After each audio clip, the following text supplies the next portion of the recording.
Tricks and flicks. Jenner's forward. Oh, that's a trip. Rido takes it on. Draws that to midfield group and then slips it to Ferdinand, who has room. Very direct, little ball through, and Strike was unable to beat Juadi. Wonderful start here, really. Long ball over the top. Stretch wide here. It's high, it's tricky, it's going to get hit, and it's going to go in. Indonesia lead right before half-time. Play off, first time shot blocked, Strike with a shot. Oh, I say! What a goal! Indonesia, 15 minutes, Rafael Strike.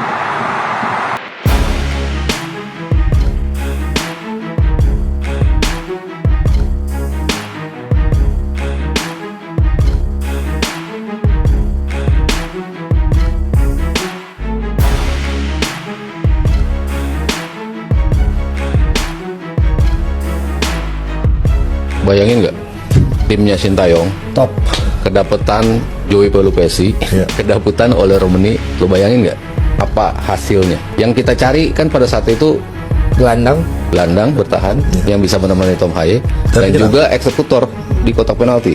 Lalu diberi kesempatan segala macam pemain dicoba, kita masih butuh terus nih kan. Begitu datang Ole langsung bisa bikin gol. Bayangin itu kalau Sintayong yang punya tim itu.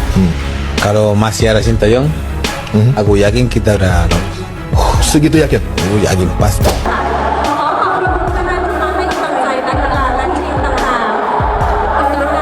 Kotak penalti, balikan bola, semua pressing cantik. Yang sayangnya berujung justru menjadi gol pembuka bagi Myanmar. Laga penentu atau laga hidup mati antara Indonesia kontra Myanmar berakhir lebih tragis dari laga sebelumnya. Padahal, secara matematis, peluang Indonesia masih terbuka. Kemenangan Vietnam atas Malaysia di laga lain membuat pintu menuju semifinal kembali terkuak. Syaratnya hanya satu, Indonesia wajib menang dengan selisih minimal 3 gol. Sebuah target yang sebenarnya masih dalam jangkauan, mengingat kualitas skuad yang dihuni banyak pemain reguler liga, pemain diaspora, serta pemain-pemain yang 2 tahun lalu tampil di panggung Asia. Namun apa yang terjadi di lapangan justru sebaliknya. Alih-alih bermain penuh determinasi, disiplin, dan percaya diri, Indonesia malah tampil seperti tim yang kehilangan arah sejak menit pertama. Bahkan sebelum kebobolan pun, tanda-tanda kekacauan sudah terlihat. Koordinasi lini belakang berantakan, gelandang kehilangan kontrol, dan serangan yang dibangun tanpa ide. Kebobolan lebih dulu, awal dari segalanya. Sebuah ironi ketika Myanmar yang secara statistik hanya mencetak 1 gol di 2 laga sebelumnya, justru mampu membobol gawang Indonesia lebih dulu. Data sederhana menunjukkan, Myanmar memiliki rata penguasaan bola di bawah 40% di 2 laga sebelumnya. Jumlah tembakan on target mereka rata-rata hanya 1 per laga. Namun melawan Indonesia, Myanmar justru terlihat percaya diri dan mampu mencetak gol lebih cepat.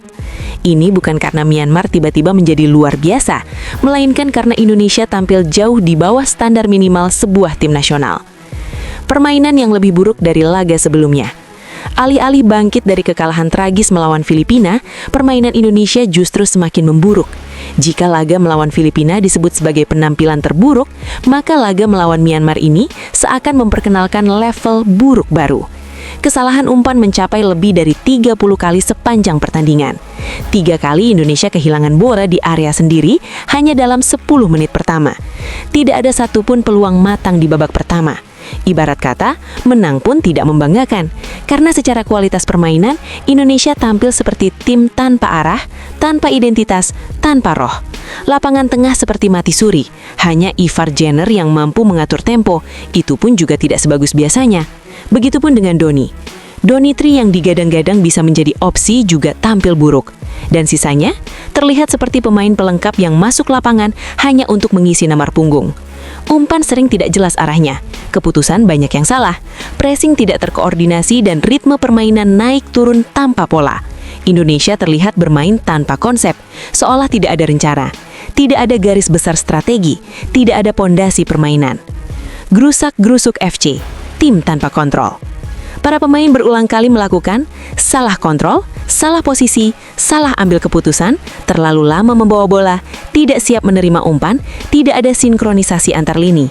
Semua terlihat seperti tim yang baru dikumpulkan 1 hari sebelum pertandingan. Jens Schraven masuk membawa perubahan besar. Ketika laga memasuki menit-menit akhir dan asa Indonesia nyaris habis, Jens Schraven masuk. Dan dalam hitungan beberapa menit saja, segalanya berubah. Dalam kurang dari 5 menit, Jens Schraven mampu mencetak 2 gol yang membuat Indonesia unggul 3-1. Data sederhana mencatat, Jens Schraven mencetak 2 gol dalam waktu yang singkat dan itu terjadi dari 2 peluang tembakan on target.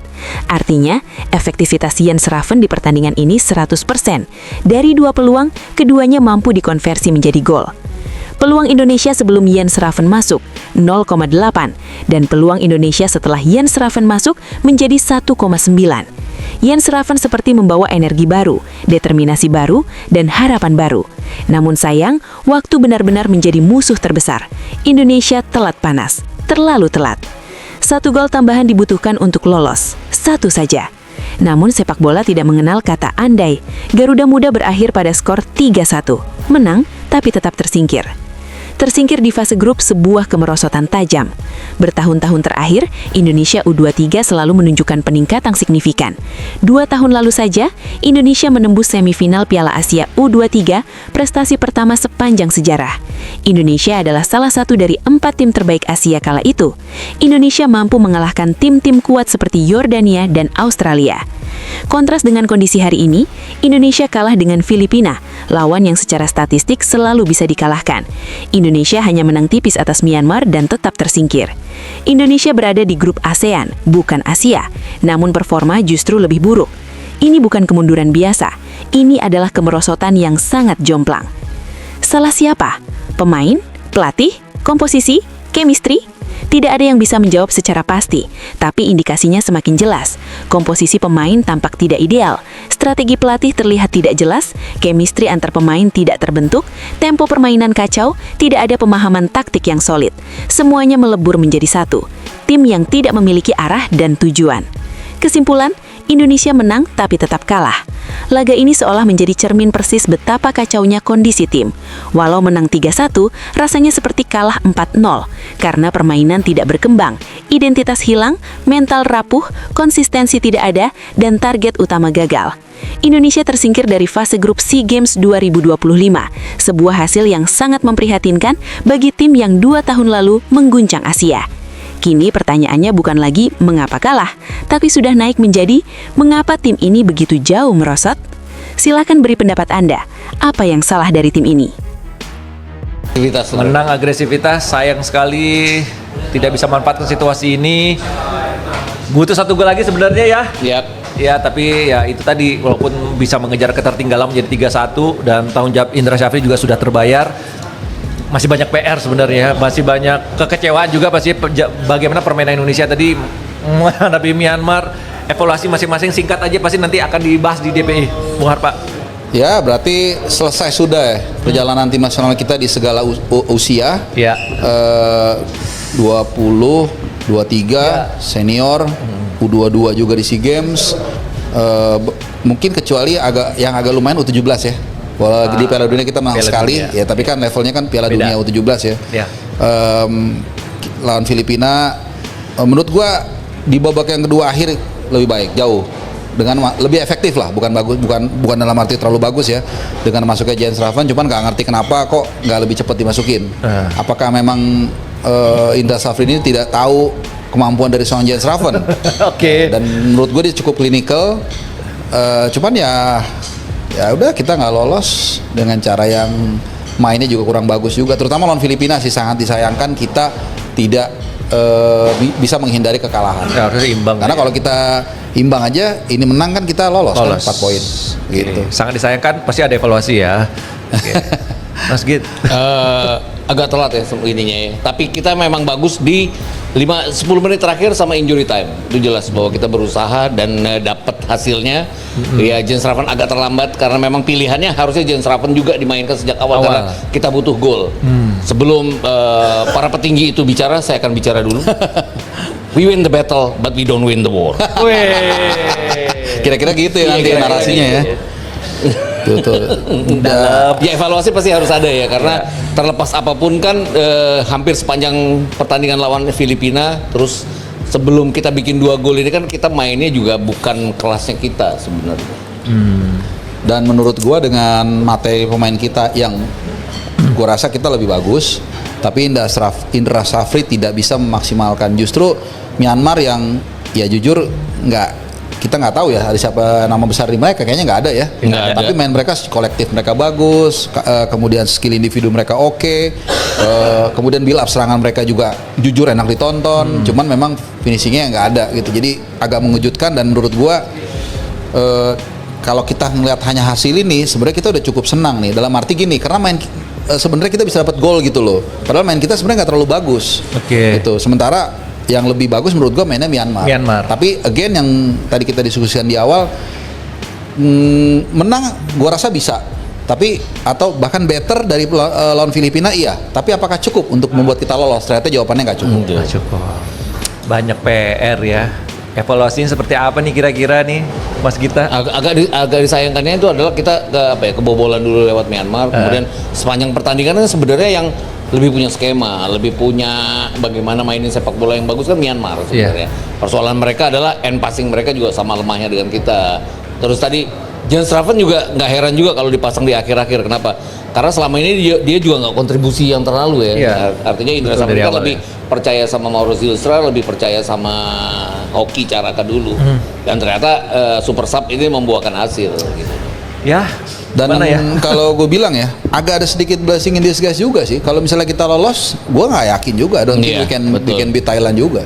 Jangan-jangan kalau kita lolos, ya lawan Myanmar aja kita kesusahan seperti itu. Not even the best in ASEAN ya, atau second. Ya kan kalau kita setuju 1-2, mungkin Thailand, Vietnam lah ya kan. Ini mungkin ketiga atau keempat bahkan kelima. Ini aja kita ngos-ngosan menghadapi mereka. Kalau kita lolos semifinal, belum tentu juga lolos ke final. Karena melihat bukan soal gimana-gimana, soal gaya main kita.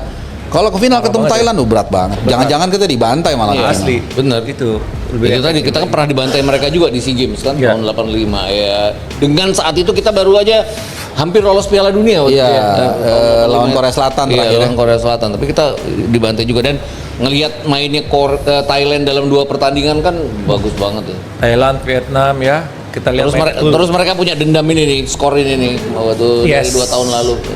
Berarti yang masuk ke 4 besar adalah Thailand, Filipina, Vietnam, dan Malaysia. Indonesia lagi-lagi maaf ya, jadi tidak bisa lanjut ke babak selanjutnya.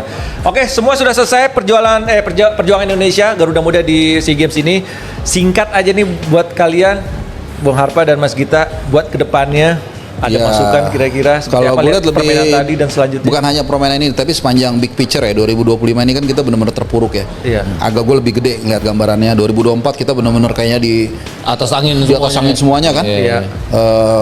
Walaupun AFF di penghujung tahun kita saat itu memang gagal. Tapi kan pakai U22 kan saat itu di Solo kan. Betul. Tapi kemudian sepanjang 2025 kita benar-benar from one kekecewaan to another kekecewaan.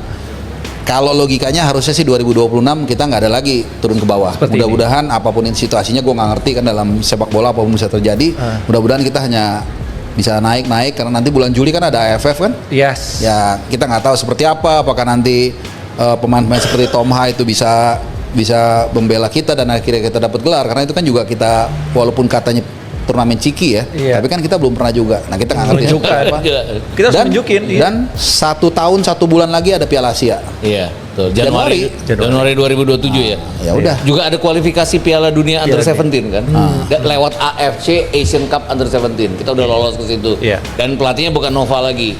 Timnya juga pasti akan berubah ya. Karena itu tim baru yang dari Under 15 naik ke Under 17. Kira-kira siapa pelatihnya ya?